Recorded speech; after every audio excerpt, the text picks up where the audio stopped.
Hey, beautiful souls. This is Marie Miller with House of Kellen, the spiritual geek. And today we're going to talk about what kind of an energetic flow are you in right now and how to work with that, right? So, story time. One of the reasons I was super excited about moving back to Ohio from Southern California. I mean, true, I was moving here to be with my soulmate. I'm super happy. But I was also excited about being back in a place that had seasons, right? I lived in California for 13 years and I loved a lot of it. But what my body, what my soul really liked about being in some place like Ohio, I was actually born in South Dakota, so we had even more extreme weather there, was being in sync with the natural rhythm of the different seasons, right? I love that in winter when it snows, like we are in the middle of a snowstorm right now as I'm recording this, everything's going to be shut down. No one's supposed to be on the roads unless they have to be today and tomorrow. And I actually kind of like that staying in your home, being nestled up and, working on projects, like having the winter be, that's when we do all the reading, the puzzles, the knitting, the crocheting, all the crafts. Right. And then in the spring, we move into creating more things, right? It's a time of creation, planting our gardens, things like that. What is our project going to be for the summer? Because we do a major house project every summer here.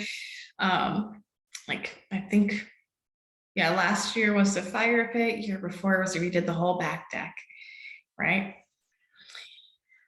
And then of course you get into summer, right? Which is when we all want to be outside. We all want to celebrate. Right. And that's sort of like a time of that's full of freedom and relax, and you're not so goal oriented. And then, of course, you come into the autumn, and that's when we're like, okay, now it's time to get stuff done. So you got to bring in the crops, right? Metaphorically, energetically, or just your real crops that you've put out. And so I really, really love that flow of moving through the different energies as you move through the year and having different times for things. The other way you can feel into the different energies and where you should be at one time is actually to check with a numerologist. I am not an expert, but my friend Tiara is one, and I'll put a link in here in the comments for this. But I was talking with her in December, and I'm like, I really don't feel like going on this trip I have planned.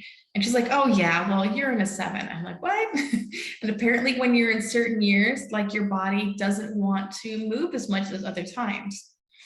That is one way to feel into what's the proper thing for you to be doing according to the energy you're in. And there's a third way to feel into what's right for you as far as how you are energetically, right? What's the personal energy you're in right now? And that's something I'm learning about as I do my teacher training for yoga, which is the gunas. And they just made so much sense, right? So the gunas is to flow between 3 different states of being. There's rajas, which is your high activity, when you're motivated, when you're moving, when you're bringing more energy in, right? And there's sattva, which is your happiness, that perfect middle where you're like, yep, this is in the zone, right? And then there's something called tamas, which is the heavy feeling that slows you down, the inertia, right? And it's been interesting to look at that because, when everything shut down, we were kind of all in that middle, in that happy spot, right? And then all of a sudden we were told, nope, you have to rest. And so we were out of balance with our own energy. And then when things opened up, we had a little bit too much, right? So, and me personally, I know that definitely happened because this last fall, I was going out. I was just had so much fun going to the Renaissance Fair. That's one of our things. We love to make costumes all winter, obviously during the costume making time, so we can wear them in the fall. But more importantly, we did keep things pretty small for the holidays, but it was still just a lot of activity, like a lot of energy for me.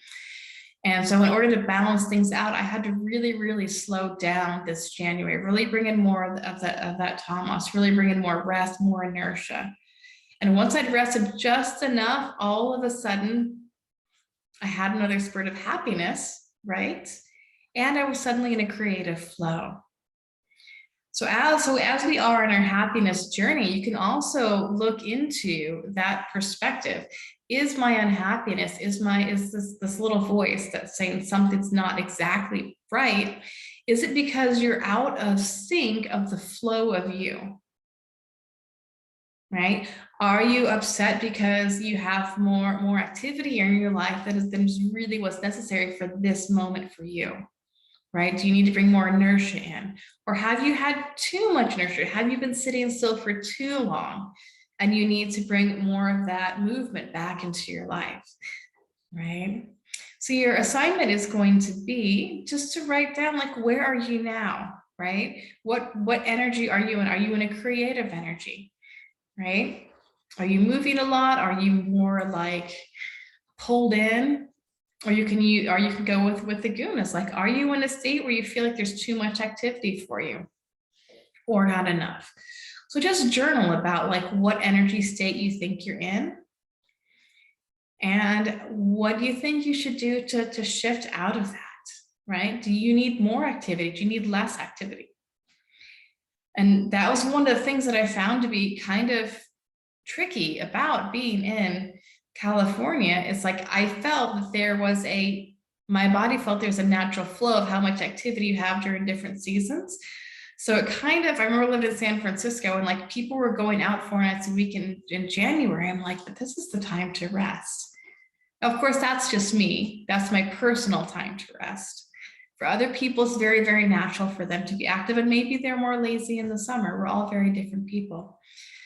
So figure out what's right for you, right? And maybe if you just slow down or speed up a little bit, that'll be exactly where you need to be for who you are in this moment. All right, beautiful souls. We'll see you tomorrow.